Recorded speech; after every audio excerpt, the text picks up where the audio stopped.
Jeff Spitzer, Adventures in Parenting. Adventures in Parenting, Jeff Spitzer.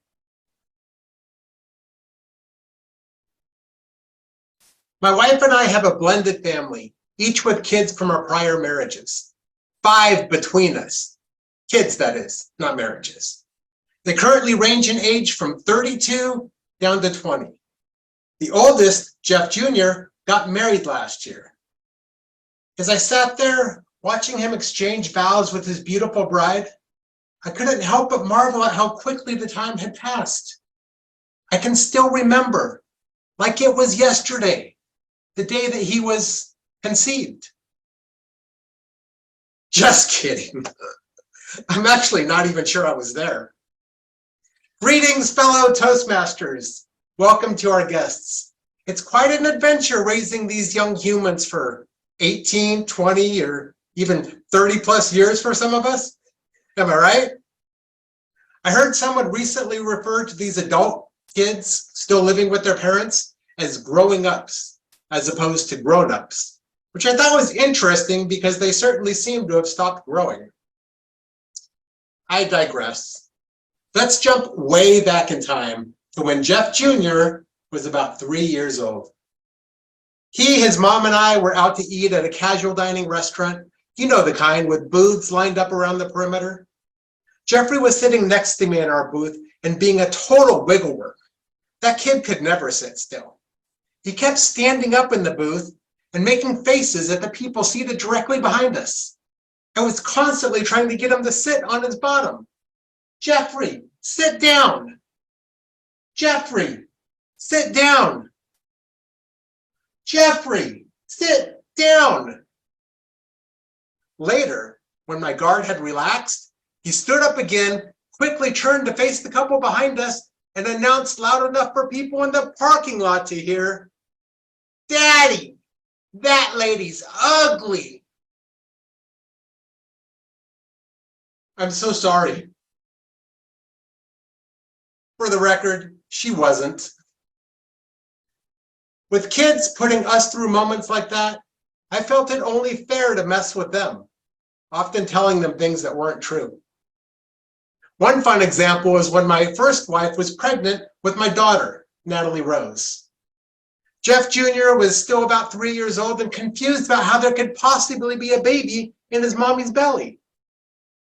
"How did it get in there?" he innocently asked. "Mommy ate a baby," I told him. "No, she didn't." "She did. Didn't you, Mommy?" "Yes, I like eating babies, Jeffrey." Several days later, the 3 of us were in a Blockbuster video store. Anyone remember those? We're browsing the walls of movie titles, and we come upon a woman with a baby, probably 3 months old. The baby, not the woman. We start chatting with her, admiring her beautiful little one, warning her about what's yet to come, when Jeff Jr., in a panic, gets in between us, pushing his mom backwards, shouting, "No, Mommy, don't eat the baby." Fast forward several years. One day when Natalie was about 6 years old, I went to pick her up from my now ex-wife's house after work. As I walk up to the front door of her townhouse, I can see through the window that it looks like it's snowing. Inside the house? Huh? I open the front door and it's like a winter wonderland. Only it's not snow. It's little white feathers blowing in the oscillating fan everywhere. "Natalie, what are you doing?" "Mommy said I could," as she pulled more feathers from a pillow and threw them in the air. "She said you could? Where is she?" See, at this particular time, my ex-wife worked graveyard and tried to sleep whenever she could during the day. Apparently, my unsupervised daughter asked her mom while in a groggy state of semi-consciousness if she could make snow and got some sort of a grunt she interpreted to mean, "Sure, go destroy the house, kid." You must be wondering what her reaction was when she woke and came downstairs. Yeah, me too. I didn't wait around to find out. I grabbed Nat and we bolted.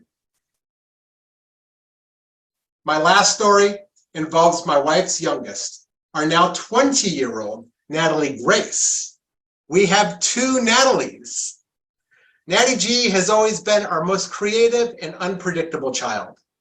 When she was about 7 years old, we built a picket fence in our backyard. I was busy digging holes and setting fence posts and fresh concrete, with Natty G, a tiny thing even for her age, hovering and anxious to help in any way she could. Realizing I needed another bag of concrete, I turned to her and said, "Hey, Natty G, will you go to the garage and get me another bag of concrete?" "Yes," she shouted as she took off running around the house. I giggled to myself. Those bags weigh 50 pounds, easily more than her. I fully expected her to return immediately, saying they're too heavy and then I could tease her and tell her to keep trying. Only she didn't come right back. 5, maybe 10 minutes go by and she's not back yet. Now I'm thinking she got distracted, ran off to do something else. When she appeared, coming around to the side of the house, towards me, pushing a 50-pound bag of concrete on a skateboard. That kid just might be a creative genius. Though lately, I wonder if she's using her gift to figure out how to remain a growing up and at home forever. The joys of parenthood, it truly is an adventure. They never cease to amaze, surprise, or frustrate the heck out of us, and I didn't even get to their teenage years. Now that our kids are older, I feel like our parenting adventure is coming to a close, which means that I can turn my energy full time into embarrassing them with all of these stories when they bring home a new love interest. Madam Toastmaster. Thank you, Jeff.